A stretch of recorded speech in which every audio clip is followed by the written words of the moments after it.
Good morning बच्चे। उम्मीद है कि आप सभी अच्छे होंगे। I hope. देखिए, हमारे पास जो आज का टॉपिक है ना, वो है पार्ट्स ऑफ सेंटेंस। ठीक है, इसके पहले हम लोग इंग्लिश ग्रामर चैप्टर फर्स्ट में सेंटेंस के बारे में पढ़ चुके हैं। ठीक है, इसके बाद हमारे पास जो सेकंड है ना, वो है ये है चैप्टर 2। ये हमारे इंग्लिश ग्रामर का चैप्टर 2 है, जो है हमारे पास पार्ट्स ऑफ सेंटेंस। ठीक है, देखिए सेंटेंस आपने पढ़ा होगा कि सेंटेंस क्या है, एक ग्रुप ऑफ वर्ड है ना, जिसके पास वो खुद का मीनिंग होता है, इज कॉल्ड ए सेंटेंस, है ना। मतलब कि एक ऐसा ग्रुप ऑफ वर्ड जिसके पास खुद का एक मीनिंग निकलता है।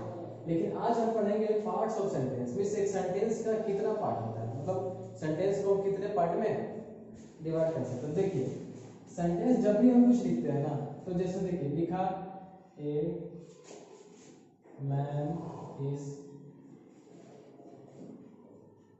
Is walking.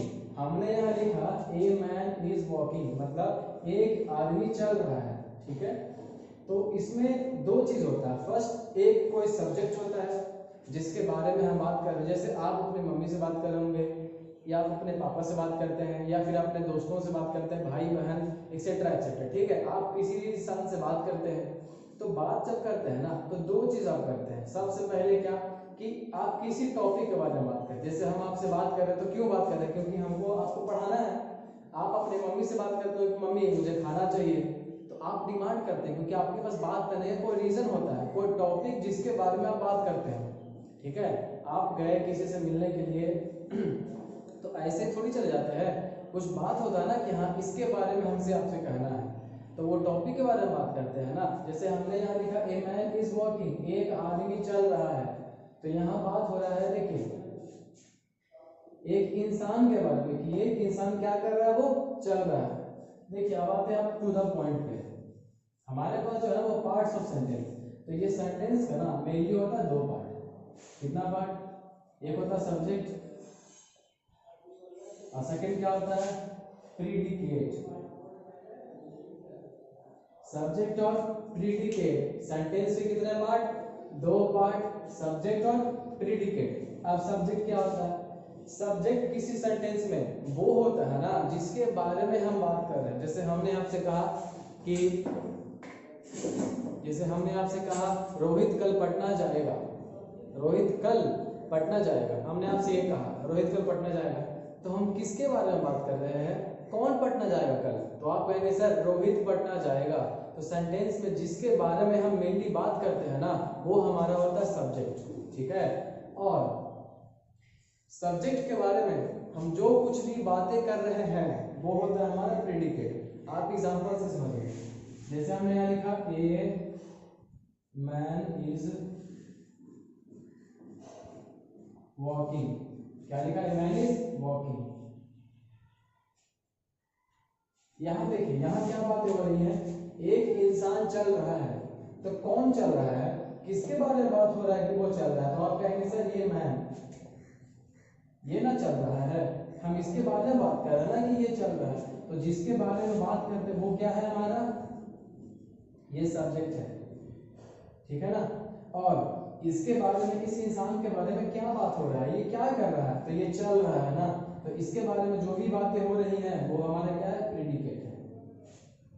समझ में आ गया। एक एग्जांपल और देखिए। जैसे हमने आपसे लिखा, जैसे हमने क्या लिखा,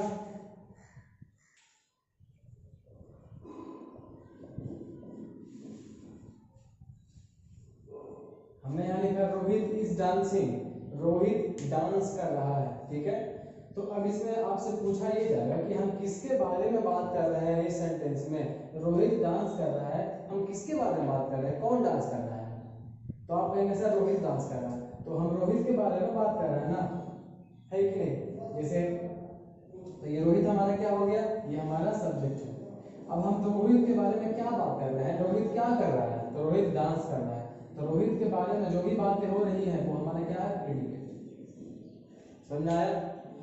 जैसे देखिए आप कभी जाते होंगे स्कूल में, आप स्कूल में पढ़ते थे कुछ दिन पहले, वहां क्या करते थे, मान लीजिए कि बगल वाले आपके किसी दोस्त ने आपका पेन ले लिया, तो आप क्या करते हैं sir, he has taken my pen।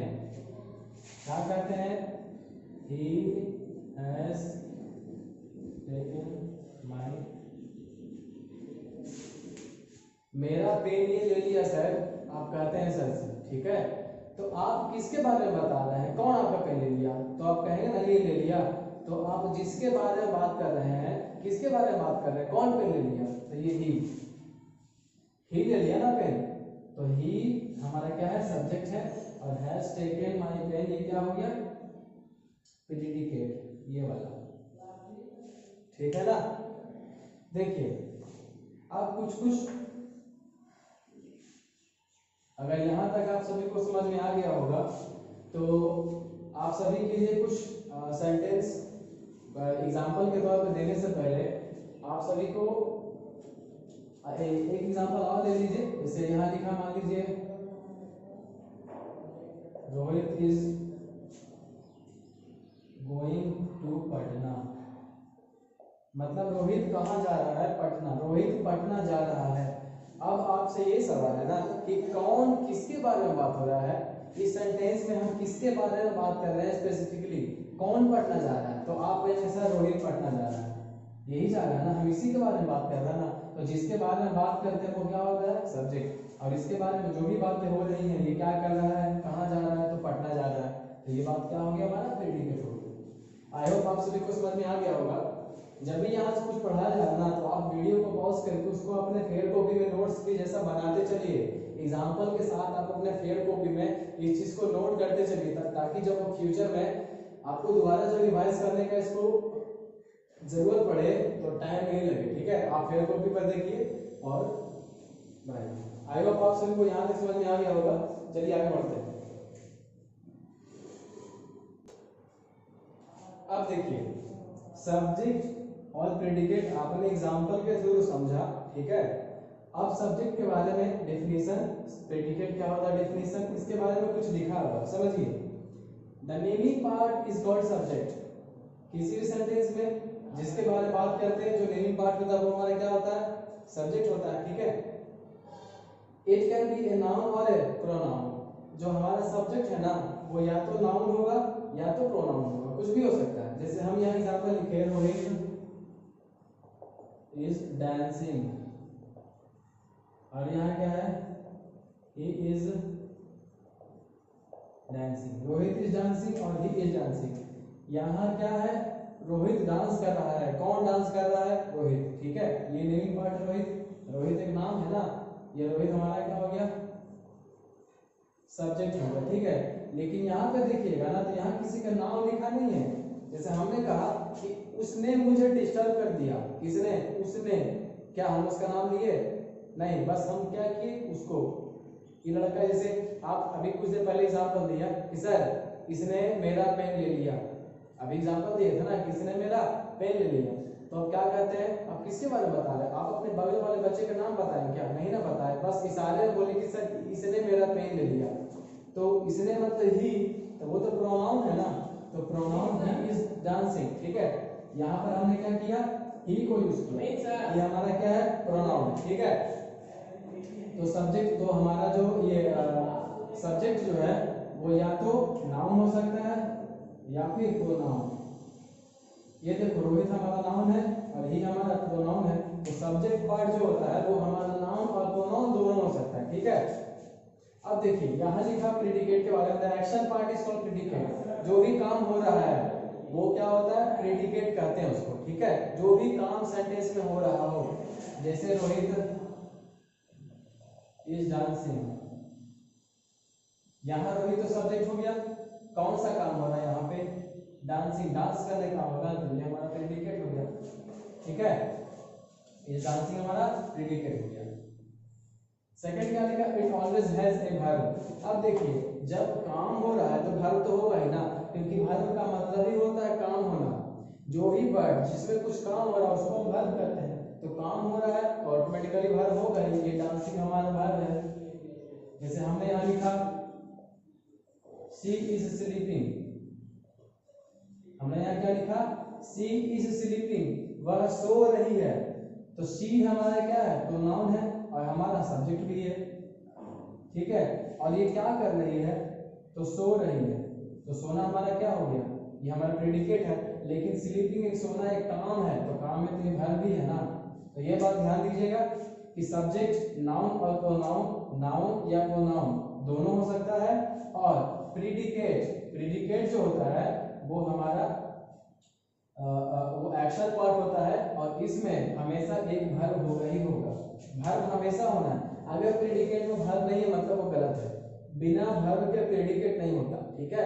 I hope ये सभी आप ये चीजें आप सभी को समझ में आ गई होंगी, ठीक है। तो आपका चैप्टर 2 जो हमारा था पार्ट्स ऑफ सेंटेंस, ये समाप्त होता है। आप सभी इसको नोट्स बना के घर पर फेयर कॉपी में लिखिए और उसको अच्छे से पढ़िए, ठीक है ना। इसके बाद हम अगले क्लास में जब भी आएंगे उसमें हम इस पर कुछ एक्सरसाइज करेंगे, ठीक है। आप सभी का चैप्टर 1 और 2 ये दोनों कंप्लीट हो गया है ग्रामर में, ठीक है ना।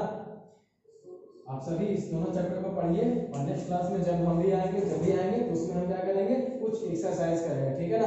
तब तक के लिए कुछ एक्सरसाइज आप लोगों को दे रहे हैं, वो आप अभी घर पे बनाइएगा।